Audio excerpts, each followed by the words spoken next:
actually thought it was a bit higher than I expected because I wasn't certain that Canadians had a good understanding of what systemic racism is. One of my takeaways from this is that we need to do more education about what systemic racism means and how it affects people in given institutions. We also have to better understand unconscious bias, which underlies systemic racism, and look at ways, however challenging they are, to try to measure some of that.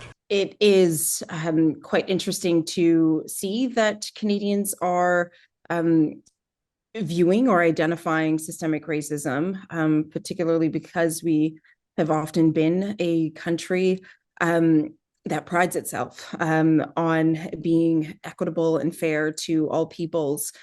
So to know that we are seeing Canadians identifying forms of bias that are having an impact on some of our citizens speaks to the fact that there is a growing consciousness of what it means for those who experience forms of systemic racism in our country. Well, it certainly is rooted from the murder of George Floyd in the US and opened conversations as to how we potentially may be seeing this in other countries as well. And I think perhaps it's discussions within the media. We're seeing more discussions in the media. We're seeing more forms of training within the workplace. And these could all be factors as to how individuals are starting to identify what systemic racism is and what it looks like.